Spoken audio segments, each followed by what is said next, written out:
Bom dia, boa tarde, boa madrugada, se você está nos assistindo, nos acompanhando nessa madrugada. Queridos amigos e amigas, se você não participa ainda dos nossos grupos do WhatsApp, pois estamos fazendo mutirões de pedidos fim do exame de ordem na live do presidente Bolsonaro. Todos os integrantes do movimento fim do examedeordem.com está fazendo mutirão de pedidos. Por favor, Bolsonaro, nos ajude, fim do exame de ordem 2020. E vocês, amigos, que estão nos acompanhando, por favor, venham fazer parte também. Entre agora mesmo no site www.fimdoexamedeordem.com e participe dos nossos grupos do WhatsApp. Siga nosso Instagram. Se inscreva no nosso canal do YouTube e aproveite e deixe seu like. E juntos somos mais fortes. Estudamos 5 anos para defender os nossos direitos e os direitos de todos. Não podemos ficar calados, não podemos ficar inertes. Fimdoexamedeordem.com. Acesse agora mesmo o nosso site oficial do movimento www.fimdoexamedeordem.com ou, se você preferir, www.fimdoexamedeordem.com.br. Participe agora mesmo nos nossos grupos do WhatsApp. Os links estão na descrição desse vídeo e também está no site oficial do movimento. Entre agora mesmo no site www.fimdoexamedeordem.com e participe dos nossos grupos do WhatsApp, família. Juntos somos mais fortes, um por todos, todos por um. Bacharel em Direito é advogadosim.com. Isso, estudamos 5 anos para defender os nossos direitos e o direito de todos. É um direito nosso, constitucionalmente falando. E a PEC 108 está chegando e vai passar o trator em cima do exame. Como disse Augusto Nunes, o país finalmente volta a ter o direito de ser otimista.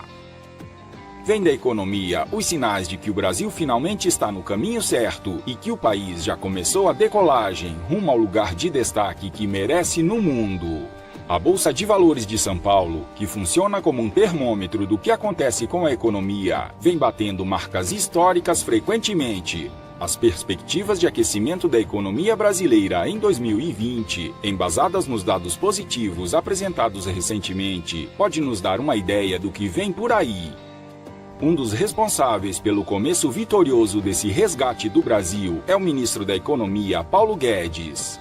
Guedes decidiu, pelo bem do país, emprestar todo o seu conhecimento e prestígio mundial para ajudar o Brasil a finalmente ser a potência mundial que sempre sonhamos. Ele sabe o caminho. Paulo Guedes é rico, é uma pessoa que tem mais dinheiro do que pode contar. Não está nessa missão por interesse pessoal. Pessoas como ele são bem-vindas em qualquer lugar do planeta. Na idade que tem, com o prestígio que tem, com a grana que tem, poderia se acomodar, curtir a vida, não precisa fazer mais nada, provar mais nada. Mas por acreditar e confiar em Bolsonaro e no Brasil, fez o que acha ser o correto, o que acha que deve fazer e encarou o gigante desafio, usar seu vasto conhecimento em prol de uma nação que ele acredita tem jeito. Na CCJ da Câmara, sentou frente a frente a militantes extremistas e explicou detalhadamente, claramente, ponto a ponto, as suas propostas a parlamentares que não sabem sequer a tabuada do 1.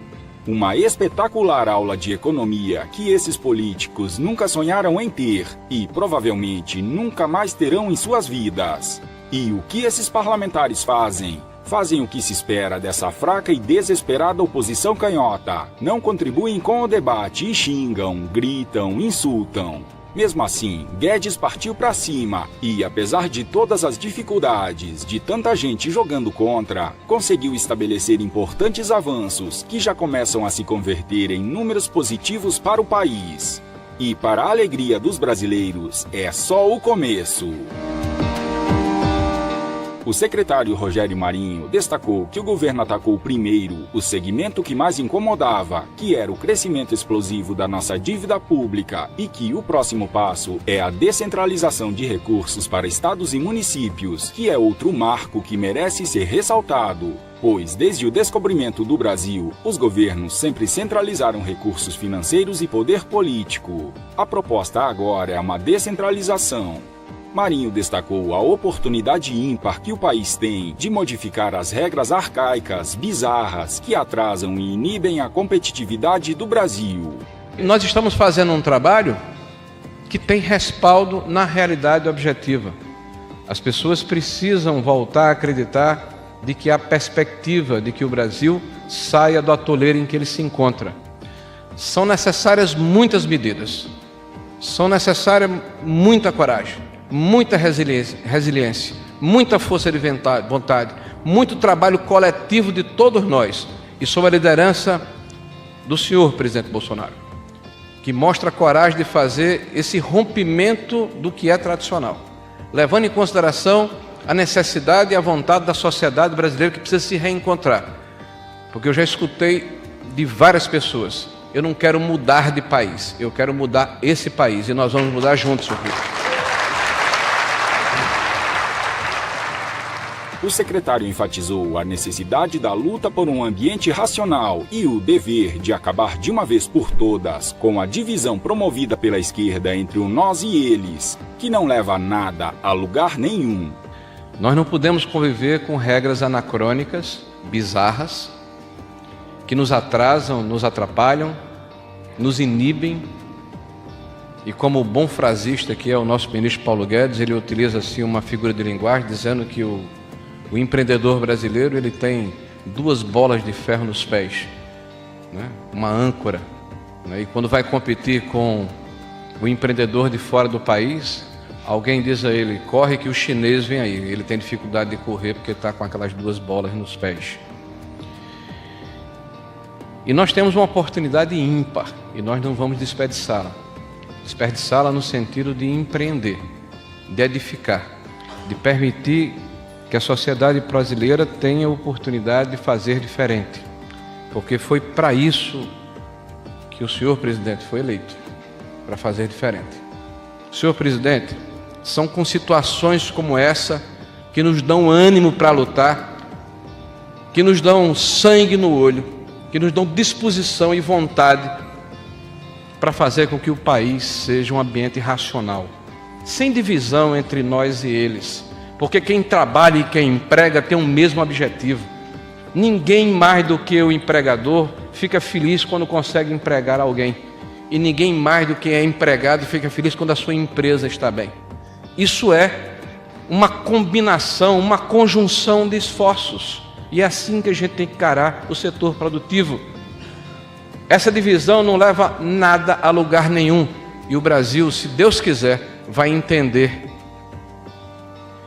que nós precisamos mudar o Brasil que nós temos. E, senhor presidente, de novo, muito obrigado pela oportunidade que o senhor nos dá de fazer diferente ao seu lado e do nosso líder que nos inspira, o ministro Paulo Guedes. Muito obrigado, senhores.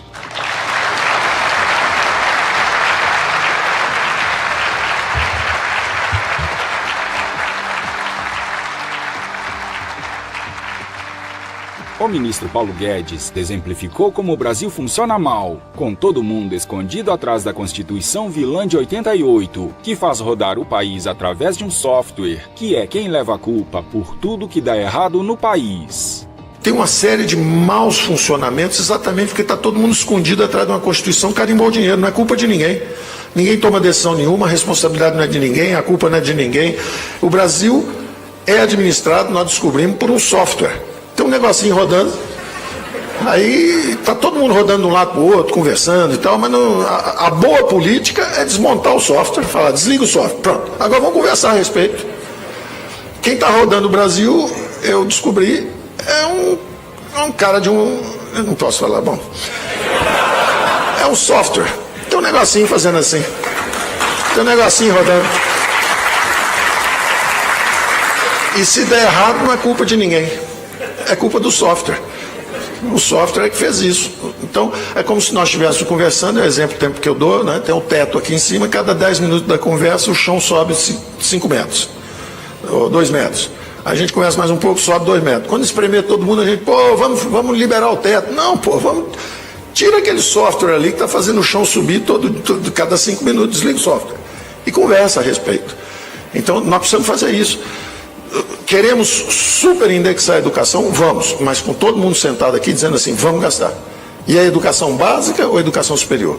Vamos decidir. É segurança? É defesa? O que nós queremos decidir? Sentem, decidem, votem, façam como em qualquer lugar do mundo. Desenhem os orçamentos públicos, em vez de jogar a culpa no software. A hiperinflação foi o software, a moratória é o software, a recessão é o software, a crise política é o software. Não, desliga o software, vamos conversar a respeito. Nós tínhamos todas as estatais fazendo os investimentos, elas foram aparelhadas politicamente, se corromperam. Você vê, teve o escândalo no Mensalão, foi no Correios, depois o Petrolão, foi na Petrobras. Não adianta só abrir capital, não, mas se abrir capital vai ser gerido, porque tem a vigilância privada e tal, os mercados. Bom, a Petrobras era de capital aberto. E aí? Sumiram bilhões de lá de dentro. Então, nós temos que realmente assumir a responsabilidade por isso, fazer essa transformação. Nós estendemos recursos para a área social com o nosso software, mas esquecemos de desmontar os privilégios, os subsídios, as concessões, os acordos passados. Está tudo montado aí. Nós temos que desmontar isso, fundo por fundo. Quem criou esse fundo aqui? Uma criatura do pântano político, um pirata privado e um burocrata corrupto. Um já morreu, o outro fugiu para Portugal e o outro está vivendo em Miami. E o fundo está lá, ninguém consegue pegar aquele dinheiro. O fundo está lá bloqueado. Ora, aquele dinheiro nos pertence, vamos lá desbloquear esse fundo, vamos desvincular esse fundo, vamos examinar para que serve esse fundo, a quem serve esse fundo. Os orçamentos brasileiros foram capturados por interesses e carimbados. E esses interesses mudam. A democracia mudou, pede outras prioridades, mas aqueles privilégios estão lá carimbados. Vamos examinar isso, vamos abrir isso, vamos conversar sobre isso abertamente. Isso é a função da classe política em qualquer país do mundo.